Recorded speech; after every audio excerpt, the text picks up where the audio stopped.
Assalamualaikum warahmatullahi wabarakatuh. Berjumpa kembali dengan catatan Syafiq Hasim. Kali ini saya ingin membahas apakah Cina itu negara religius atau tidak. Kita tahu semua bahwa Cina adalah negara terbesar di dunia dengan jumlah penduduknya dan juga kekuatan ekonomi politiknya. Selain itu, Cina merupakan negara yang nampaknya akan menjadi superpower di dunia ini. Cina juga dikenal sebagai negara yang berhaluan komunis dan sosialis. Di banyak negara yang berhaluan ideologi yang demikian, asumsi yang disematkan pada mereka adalah negara anti agama. Ya, asumsi itu dikenakan pada China juga, dan itu sudah lama sekali. Di Indonesia, Cina itu dianggap sebagai negara yang tidak memiliki atau bahkan memusuhi agama.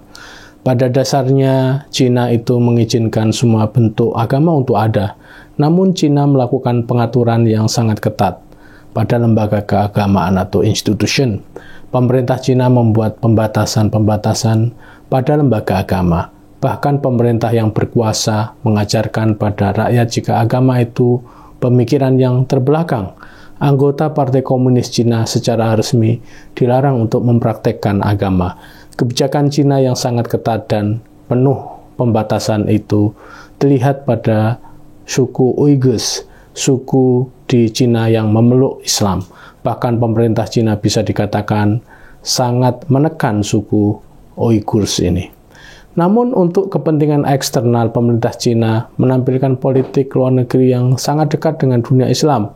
Secara geopolitik internasional, negeri ini menyambung jembatan persahabatan yang hangat dan konstruktif dengan negara-negara Islam. Negara-negara Muslim di Afrika banyak yang memiliki hubungan dengan Cina. Hal itu disebabkan salah satunya karena Cina berinvestasi di negeri mereka. Menurut berita dari Cina, sampai saat ini Cina menggelontorkan uang sebanyak 400 billion US dollar untuk negara-negara Muslim tersebut. Uang sebanyak ini jika dihitung dengan jumlah proyek, maka Cina membiayai sekitar 600 proyek di negara-negara Islam di bawah kerangka Belt and Road Initiative. Prinsip yang dijunjung oleh Cina dalam investasi mereka menurut klaim mereka adalah respect and mutual cooperation. Bahkan terkait dengan Israel, Palestina, posisi Cina sangatlah jelas, yaitu berada pada sisi Palestina. Hal ini bukan hanya posisi Cina sekarang, namun pembelaan mereka terhadap Palestina memang sudah menjadi prinsip lama mereka. Pada tahun 2022 misalnya dalam sebuah pertemuan OIC, Menteri Luar Negeri Cina Wang Yi di Islamabad menyatakan Cina akan melanjutkan untuk berada secara tegas di pihak rakyat Palestina dan mendukung penyelenggaraan konferensi damai internasional yang lebih otoritatif dan representatif yang berpijak pada solusi dua negara atau two-state solution, sebagaimana juga untuk mempromosikan penyelesaian komprehensif dan adil untuk masalah-masalah Palestina. Tidak hanya pada masalah Palestina, Cina juga memiliki perhatian soal konflik Jammu dan Kashmir. Soal Afghanistan, jelas Cina masih melakukan kegiatan aktif mereka untuk membantu pemerintahan Taliban. Mereka membantu dan mendorong agar Afghanistan menjadi negara yang terbuka. Cina berharap agar Taliban membuka babak baru untuk perdamaian dan pembangunan kembali negeri ini. Jelas, posisi seperti ini pun mungkin beda dengan Indonesia, di mana sampai sekarang mungkin pemerintah Indonesia belum mengakui pemerintahan Taliban. Itu juga terjadi dengan negara-negara barat lainnya. Dalam semuanya, Cina berani mengambil posisi yang berbeda karena negeri ini memang negara besar yang ketergantungan ekonomi dan politik pada negara luar, apalagi negara Amerika dan Eropa, hampir bisa dikatakan tidak ada. Bahkan Cina banyak berinvestasi di negeri-negeri barat yang diklaim mendominasi kemajuan dunia. Tidak mau kalah dengan Amerika dan negara-negara Uni Eropa, Cina senantiasa mengajak negara-negara Islam untuk mempromosikan dunia yang multipolar, memajukan demokrasi dalam relasi internasional, diversitas peradaban manusia, dan membangun tanpa henti masa depan manusia. Kembali lagi, bagaimana di Cina posisi keyakinan dan Tuhan itu didudukkan?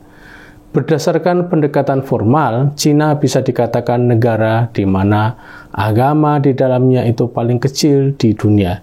Jika kita bertanya kepada 10 orang Cina, maka hanya 1 dari 10 ini yang memiliki identitas keagamaan.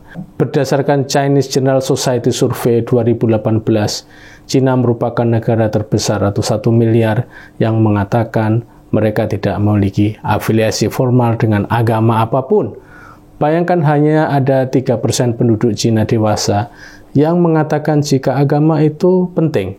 Namun jika yang dimaksud dengan agama itu misalnya termasuk hal-hal yang di luar agama formal, misalnya soal keyakinan dan spiritualitas, maka data mereka akan berbeda. Penduduk Cina yang percaya pada Buddhisme sebanyak 33%. Mereka yang percaya pada Taoisme sekitar 16% penduduk dewasa Cina. Ini adalah data dari China Family Panel Studies pada tahun 2016.